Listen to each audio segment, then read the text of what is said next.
Maraming salamat po. Meron pa po ba?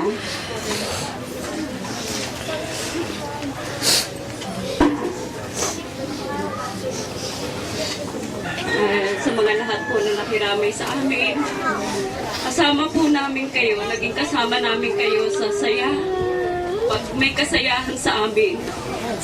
At nakikisimpatya rin po kami sa inyo, nakikisimpatya rin po kayo sa amin sa oras ng kalungkutan. Nakikiisa po kayo sa amin sa lahat ng mga relatives, friends, mga kapitbahay. Maraming salamat po sa pakikiisa nyo sa amin, sa suporta, sa staff ng Getsemani, sa mga dumalaw sa nanay ko na hindi namin inaasahan, like Mayor Leyte. Pinatay kami ng maayos.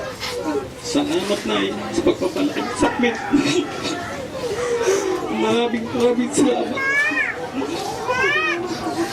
sa pag-aalaga mo sa amin. May sakit ka na, kami parang nanginipin, di ba?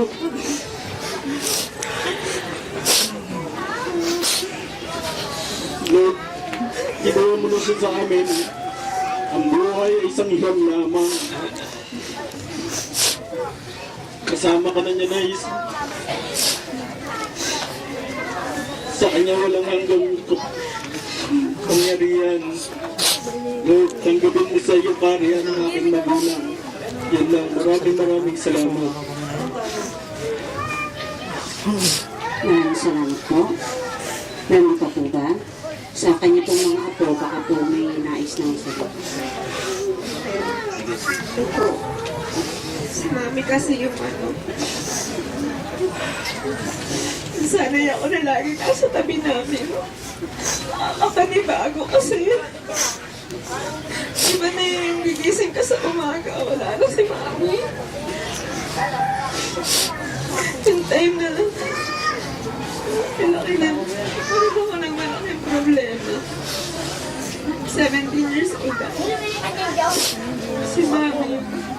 Minsan mag-isa lang ako sa bahay, kinukuha niya ako. Ang daming magandang alaala. Nababaunin ko sa'yo, Mi. Nagbigay pa siya ng sulat sa akin. Sa bilog po nananaginip yung anak ko.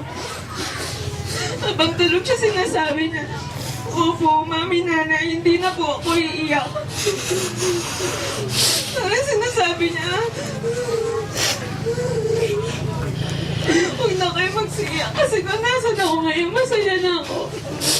Nung una kapag tinignan yung mukha ni Mami, mayapa po siya.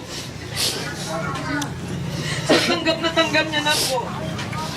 Kung nasan siya ngayon, siguro po masaya siya ngayon kasi nakita niya po tayong sama-sama. Mami, mahal kita, Mi. Maraming salamat sa mga Panginoon sapagkat dumating lang po sa punto sa buhay ng aming kapatid. Alam ko na meron ako pagkukulang. Alam niyo po, talagang nagpapasalamat ako sapagkat kahit kami magkakapatid ni Kurutan, hindi man lang kami nagkaroon ng pag-aaway na pagamat minsan kung kami nagsama ng matagal. Pero alam niyo po, nasa ako tumira sa kanyang piling nung araw. Talagang sabi ko, alam niyo po nung nasa hospital siya, nagawa niyang ipunin sa akin. Kaya mga pamangkin, humingi ako ng tawa, humingi ako ng pasensya sa pagkukulang. Alam mo sabi ng ate, huwag mong pababayaan ng mga bata. Kaya mga pamangkin, sana maunawain niyo rin kami. Ako, ang pinsanin niyo. Kaya talagang ganun lang po ang buhay. Kinakailangan talagang laging maging handa tayo sa lahat ng oras. Alam niyo po, kami nagpapasalamat sa mga nakiramay, sa lahat ng mga grupo, sa lahat ng samahan. Maraming salamat po sa hapon na ito sa inyo. Ate, alam ko, nasa piling ka ng Diyos at masaya ka. Kami ang pinakailangan na maging handa sa lahat ng mga darating pang panahon. Kaya mga pamangkin, kinakailangan ang panahon na ito ay yung panahon na hindi kalungkutan, ito yung panahon para tayo magsaya, panahon na tayo magbuklod-buklod, magsama-sama ng maayos, magkaroon ng pagmamahalan sa bawat isa. Kinakailangan ang unang natin unawain ang bawat isa, hindi yung unang unawain natin ang ating mga sarili. Ang unang natin unawain ang ating kapwa, ang ating mga masabuhay, hindi ang ating mga sarili, upang tayo maging open-minded, upang maging bukas ang ating isipan, at doon tayo pagpapalain ng Diyos, ang tayo marunong umunawa. Kaya maraming salamat po. Hindi ko po alam kung ano po yung paano ko sisimulan niya sasabihin ko, pero gusto ko po magpasalamat sa lola ko kasi simula ng pagkasilang sa akin hanggang ngayon sa edad ko to, siya po yung nag-alaga sa akin kasi wala po palagi yung mama ko kasi nagtatrabaho po sila. Sila po yung bumabay sa akin mula pagkabata ko hanggang pagtanda ko ngayon. At lahat po ng turo na sinabi niyo sa akin, hindi ko po yung kakalimutan. Ang dami niyo pong sakripisyong ginawa para sa amin. Kung tutuwasin po, dapat ngayong matanda sa pagtanda niyo, dapat nagpapahinga na lang po kayo.